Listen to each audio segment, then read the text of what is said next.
Good afternoon. It is live time. I'm trying to be more consistent. I'm about to get on the road to a listing appointment, but I just had a detailed conversation with a seller, and I also sent a detailed email to the seller to make sure that we understand this concept.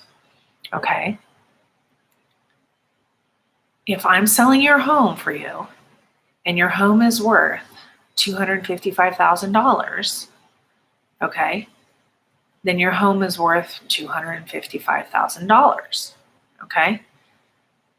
If your home has a problem, like a plumbing leak, which happens here, or a foundation needs to be stabilized, or the roof is bad, or there's some electrical issues that need to be corrected for the appraisal or for your protection, and these things are discovered during the home inspection, then these are unfortunate things for you as a seller that you will be required to fix. Okay, on a deal I just closed a month or so ago, I explained thoroughly to my sellers things that you can potentially face as a seller as big ticket items. Whether it's a newer home or an older home, these are common items that can become issues. Okay, our foundations here in the central corpus, and not on the islands doesn't have expansive soil. But in town, whether it's a newer home or an older home, the soil moves a lot. When it rains, it swells up. When it dries out, it shrinks down. And so homes here are moving all the time. But that doesn't mean the cracks and everything in the outside of the home or inside of the home mean there's foundation problems. But when there are foundation issues, then you have to deal with them.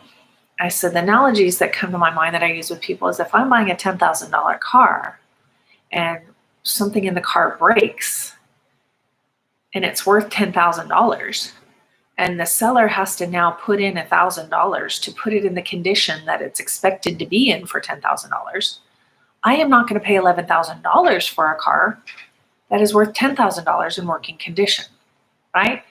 It's unfortunate for the seller that they're not going to make an additional $1,000 and that they had to remedy something, but it doesn't change the price that I'm going to pay for that car and for what it's worth, right? Now, one of the things here I had to sell, and this is such a great example. I had a listing and I told the sellers the only real unknown that I have right now is the plumbing. It's an older home. I know you had it rerouted, meaning we took the cast iron and some places have clay, but here they remove the cast iron that becomes very brittle and starts falling apart, and they replace it with PVC. Okay, and they had a foundation repair, and this is back in 2011. And I said to them, you know, foundations move. You got all this plumbing, you got all this foundation repair. It could be possible. I don't know. And they said, well, should we have a plumbing test? And I said, you're welcome to have a plumbing test. Either way, whether you get a plumbing test now or after we get a buyer and the buyer gets a plumbing test, the results are the results and you're going to have to pay for it either way, right? It doesn't affect the value of your home.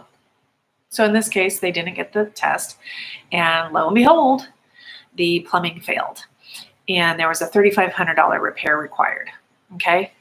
And my client at one point kind of was quiet and paused, and they said to me, Jackie, I'm disappointed in you. And I was like, geez, you know, your referral, I'm getting paid less than I normally do, and I have to give a third of that to a referral company. So, and I've provided all the same service. I've provided professional pictures and videos, and I staged it, and I actually even painted the fireplace for them, and I coordinated and got them a tradesman to do updates. And, you know, I did more than, 90% plus of the realtors around here do for a full commission. So anyway, I was just like, well, what happened?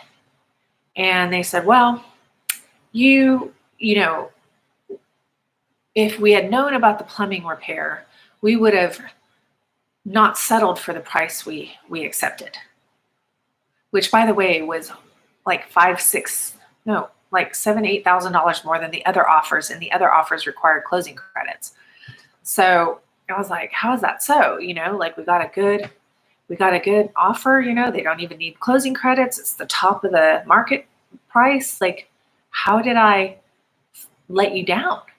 And they said, well, we would have required $2,000 more.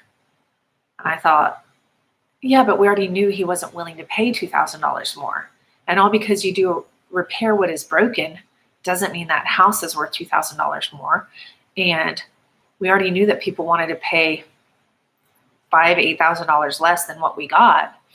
And we were at the top of our market price. Later, we found out that it appraised at the asking price, not above. And so I was disappointed because I bent over backwards serving these people.